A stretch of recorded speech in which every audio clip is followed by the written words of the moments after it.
Chaparral moves to 8-0 on the 2019 season with a 3-0 sweep over defending Citrus Belt League tri-champion Redlands East Valley, joined by head coach Gail Johnson, as the Pumas now look ahead to the Hemet tournament where they are two-time defending champions.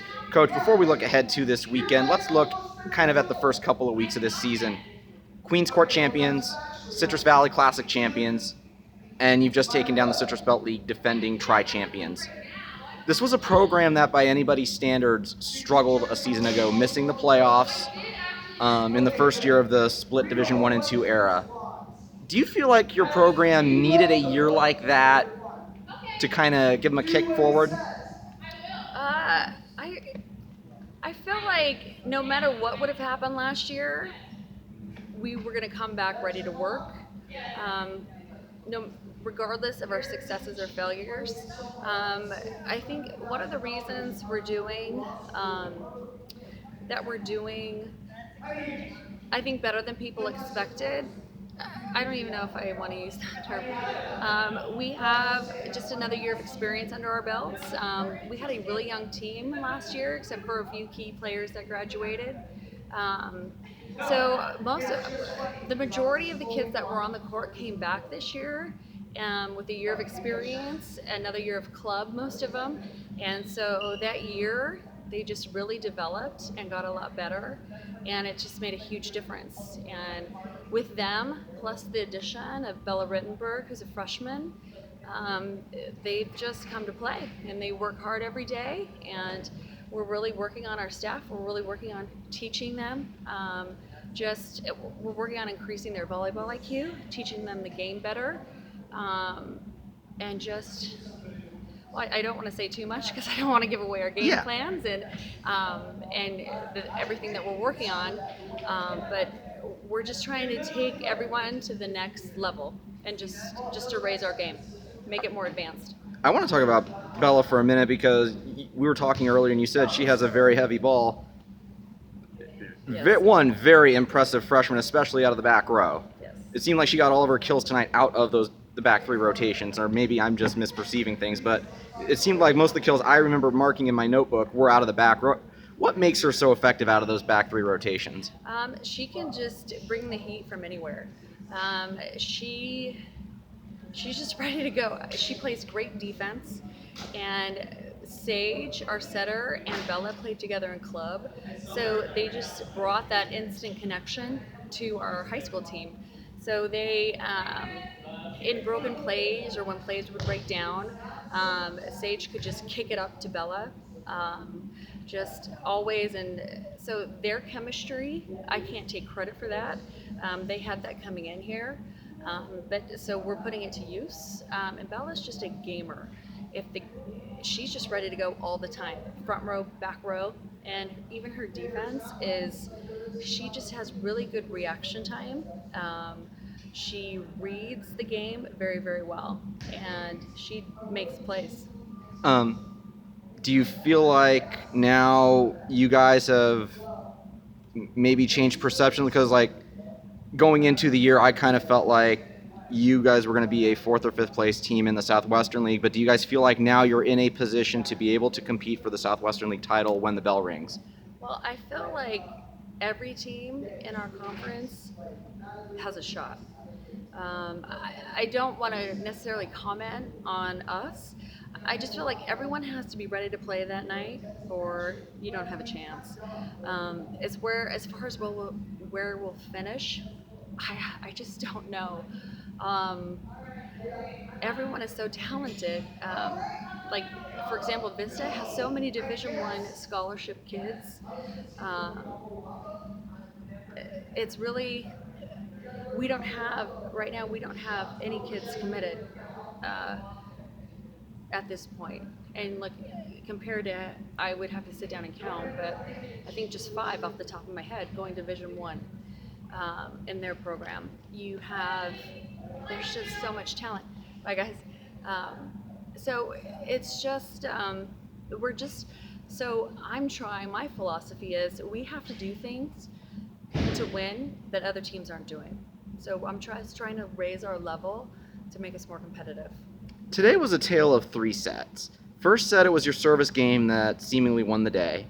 And then in the second and third, it seemed like all the weapons were on full display. I want to talk about the service pressure in the first. I counted 5 aces and a 3-ball error. And then that roll that, who was it? Somebody had 4 aces in a row. I'd have to go back and look at one stretch. Just talk about your service pressure and just the ability that you guys showed to get Rev totally uncomfortable in that first set. Well, we know that we want to keep the ball out of their best hitters' hands, and the way to do that is through serving. We know that their one middle is really, really good, and we respect their hitters very much. So if we could serve tough, we can make it so their best players, instead of having 6 kills per game, maybe have 1 or 2, or they just can't be set as much. So really, we've been working on serving and just trying to put pressure on them so we get easier balls back, and then we just try to convert those balls into points. That second set, they held the lead for most of it. It took a 6-3 finish from you guys to keep the lead at 2-0.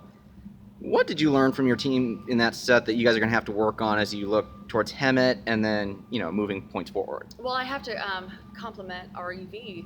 They settled down on serve receive, and they started passing, and they started serving well. And so that really evened out the game and made it more difficult for us. So, and so I even told my team before the start of the second match, I'm like, look, they're going to settle down, they're going to start passing, and so we need to be ready to play defense, and we just need to up our game a little bit here. And so we were expecting them to come out fighting. So we just needed to line up the block better, and we just needed to compete harder. They wanted it, and they played hard, and we just weren't answering. They had energy, and it just took us a while to just start fighting. That team is really strong, and I really respected them, and it just took us a while to start competing harder. So that's something that we need to work on, is just competing harder from the beginning. I feel like they just competed better than us in that second set. But I'm proud of our girls for eventually responding. So I know after that match more of what we need to work on. Couple more questions. Yeah. So it's your second year in the program. You had your twin daughters in the program last year. You have Anna this year. What's it been like to run this program, having your own daughters in the program? Well, last year was it's to have 3 girls on one varsity team.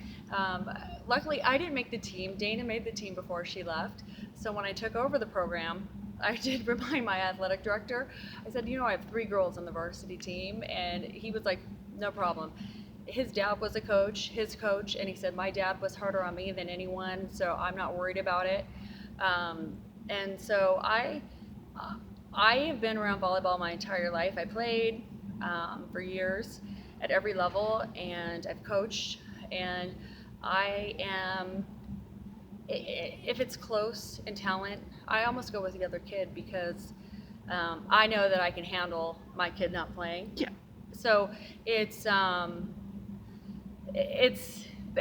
fun to be with them at school, but almost when I'm coaching them, it's not, I have so much respect for all the kids that I don't really see them as my kids. In fact, because I have so much, I just enjoy all of the kids so much, and I'm so focused on making all of them better, and I care about all of them, that I could never give one of my kids an advantage over the other one, because I respect them all and I want them all to do well. And then lastly, so last year I was talking with your players. The Valley had 4 teams make a title game of some sort, CIF State or CIF Southern Section. You've lived in this valley probably a lot longer than I have. I can't remember a year like that. I don't know if you can or not, but what was it like to sit back and, you're a club coach. Oh, yeah. What was it like to see these other programs in the valley have those kinds of successes, especially like a Linfield Christian who hadn't made it in nearly a decade, win a title, and to just see these other programs have those kinds of successes, and then know this Chaparral program missed it, and missed by a wide margin, had to sit the dance out? Well, it's always disappointing for us not to make it, because we were one game away. If any of our other losses were a win, we would have made it. We just need one more win in our column. However, that being said, it makes me so happy to see our local kids do well on every level. In fact, I've coached some of the kids from Linfield, and to see them tear it up, I was so happy rooting for them, and I was just thrilled. And TV, to have a team from our league win state, I just think it brings so much positive exposure to our league, and it just shows the whole state how tough and how strong we are. I think California, I think they really respect our league, but sometimes I think it's easy for other people to overlook us because we're not from the beach area. And so I like the positive attention that it's brought to our valley, and I always like to see local kids do well. And especially my kids have played club with a lot of these kids who have gone out and done well.